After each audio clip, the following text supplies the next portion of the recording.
Yes guys, welcome back to another video. Welcome to the George Benson football channel for the How to Chelsea setup under Enzo Maresca video.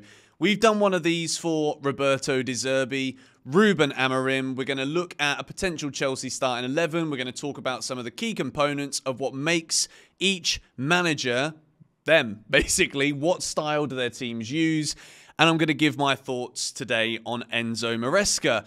When I made today's earlier video, I was fully anticipating there would be a new announcement today from Chelsea about who the new Chelsea manager is. It hasn't happened at the time of me recording this video, which is about lunchtime on Monday. And obviously I live the other side of the world, so I wanted to get this video out there because we've looked at a Ruben Amorim Chelsea. We've discussed the ideas of maybe playing a 3 at the back. It looks as though Amorim is not in contention. Roberto De Zerbi, if we bring it back to what we said in yesterday's video, at the moment, it seems as though there are lots of people at Chelsea that want De Zerbi, but it is the sporting directors that are really keen on Enzo Maresca. And as we have been led to believe at Chelsea right now, it is all about the structure. It is all about making sure there is consistency within the decisions from the hierarchy. Paul Winstanley, Lawrence Stewart, these are Chelsea sporting directors, and they have identified Enzo Maresca, apparently, as the #1 target. First of all, I'm going to give my thoughts on Enzo Maresca. I'm going to raise some concerns that I have because, to be quite honest, as much as football is changing massively, I can think when you look at Bayern Munich appointing Vincent Kompany, you look at the way that Liverpool have gone and they've not replaced Jurgen Klopp with a massive name coach because Jurgen Klopp is one of the biggest names in football. They have gone and hired a head coach. Arne Slot has gone in at Liverpool and he's fully aware that his job is to simply coach the team, to get them playing a certain way, and then the directors above him will be dictating who's going to come in. He's going to be telling Arne Slot, we're going to be losing this player, we need to sell that player. FFP has changed football. The fact now that each club, even Manchester City, when it comes to what Man City do after Pep Guardiola, which it looks as though next season is Guardiola's last season. So it's a good time for teams to be building stability in the Premier League. And I think that is one of the reasons why Chelsea want Enzo Maresca to be the new manager. I think when you look at his footballing principles, it absolutely fits with what the club want. A possession-based manager, although I do feel as though a lot of what I've seen from Leicester has been very slow possession-based football. It's not the kind of electric passing and quick build-up that we could even see under a Pochettino or a Roberto De Zerbi that gets you off your seat. But what I see with Enzo Maresca is that there is absolutely a formulaic approach here that could enable Chelsea to have a rigid structure, which I think, based on the fact that we have looked as though at times this season, one game we're such a great team, the next game we're not. One game we start to see patterns of play and then we don't see it for 3 or 4 matches at a time. And I think that's because there wasn't necessarily a clear tactical identity that Pochettino would employ week on week on week. By the end of the season, something that also Enzo Maresca does is play with inverted fullbacks when using a 4 at the back system. That way, we defend with a 3 and then we move it into a 2 and you could allow another one of those holding midfielders to go forward because, let's say, for example, in the lineup graphic you can see here, Cucurella would step in alongside a Caicedo, allowing Enzo to get forward a little bit and support the likes of Cole Palmer, Christopher Nkunku, even a Nicholas Jackson who could drop deep in order to make an overload in the midfield. What Enzo Maresca likes to do when you're playing through the middle is overload that midfield to create numerical advantages so that we can work the ball around the team, start to then use those fullbacks back out wide with the wingers already far out wide, stretch the game, slow build-up, passing around, and then hopefully there's a good striker in the box to finish it off. And I'll tell you what, when I think about what we've seen this season from Chelsea, we've had absolutely no problem just passing the ball around. It's been this way for a while. We're really good when we've got possession of the ball, keeping it, but meaningful possession. And that is one of my concerns here with Enzo Maresca. Are we going to see enough players in this Chelsea squad taking the initiative to be the difference maker? We relied so heavily on Cole Palmer this season. And if you take a look at this graphic that we've got here, I think the likes of Christopher Nkunku would have an absolutely massive say in ensuring that an Enzo Maresca system works. You need those players to drop deeper. You need someone with a quick little turn to send the ball forward once again to make that difference to get Chelsea into more progressive areas. And I think what the hierarchy want, look, I'll give my opinions here on Enzo Maresca. I think it is crazy to expect a manager who has not managed in the top flight of English football to make a step up to a club like Chelsea, where the expectations are massive, to go from being a Leicester manager and being told, look, we've got a good squad here. It's the best in the league. You've got to get us back out of this league into the Premier League again, and we go from there. That is one thing. To come to Chelsea, where we've not had Champions League football now for a couple of years, we finished 6th last season, which clearly wasn't enough to keep that manager in a job.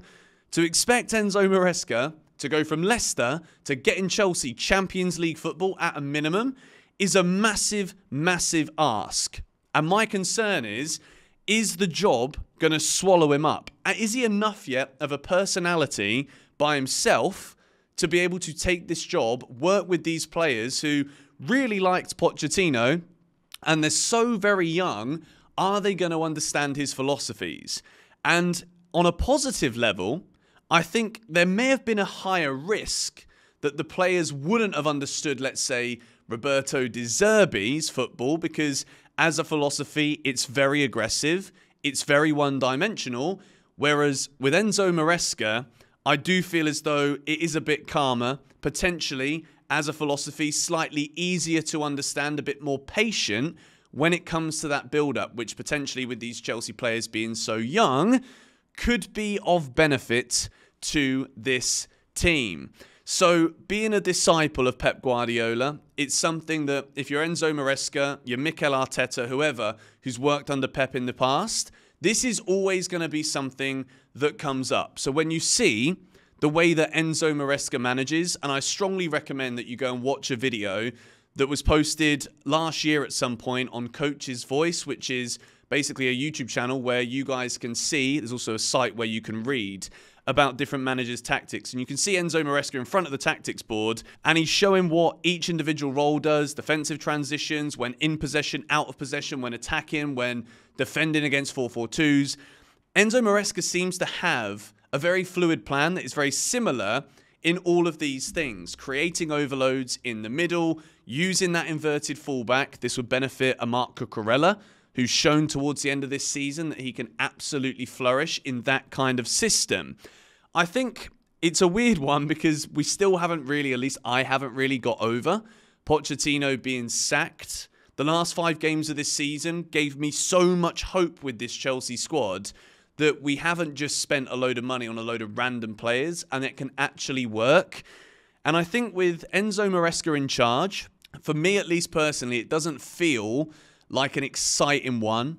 It leaves me with trepidation about whether or not that step up is actually going to be manageable for him. And as well as that, I feel like when you've got a load of young players that are playing football for Chelsea Football Club, they're on a lot of money. Is Enzo Maresca going to be inspiring enough for them? And when things, if things, let's say, not when, if things start to go wrong and he doesn't have a quick start at Chelsea, how long will it be before the players look at him and think, well, he's just a Pep Guardiola understudy. It's not Pep Guardiola.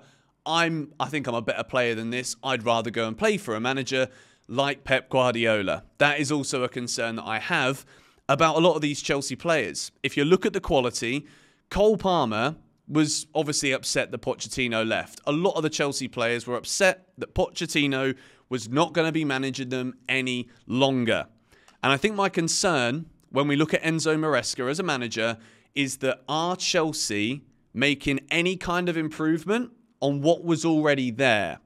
And until I've seen anything with Maresca at Chelsea, we can look at that Pep Guardiola disciple. He's learned off the very best. He won the championship with Leicester, but none of these things right now scream out to me something that I can be like, well, yeah, he can definitely do that in the Premier League. When we look at the Leicester City stats, a lot of games this season, Leicester were having in excess of 65-75% possession. So I do think if Chelsea are indeed to hire Enzo Maresca, which is what we're being led to believe right now, then I think it's absolutely necessary that we have a new striker at the club next season. Nicholas Jackson is a really good striker that I think Enzo Maresca will enjoy working with. Nicholas Jackson can also drop deeper into the middle to add to the overloads that Enzo Maresca likes to create in the middle of the park to allow more space for the wingers proactively out wide to be one-on-one with those defenders. But we seem to say this about almost every manager that is being linked with Chelsea right now. And I think overall, Enzo Maresca might not be as flashy as De Zerbi right now in my head. But when you look at the players that we've got available, Chelsea didn't have any problem controlling possession of the ball this year.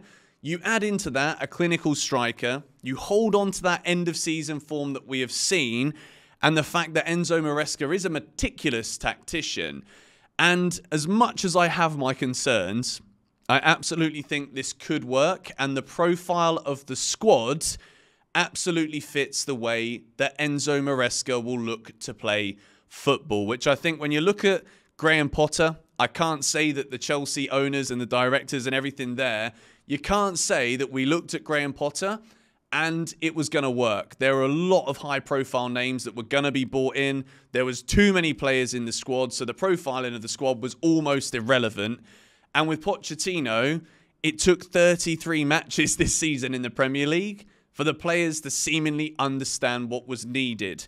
So I think when it comes to this Chelsea project, as much as this isn't the most exciting appointment, and I'll be very, very honest with you, the fact that he's coming from a championship side just fills me with a lot of fear that this is destined to go wrong.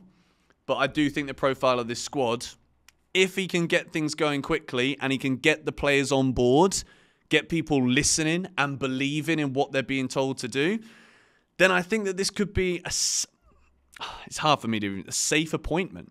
But is it? It's just not safe, is it? Like, that's the truth on the matter.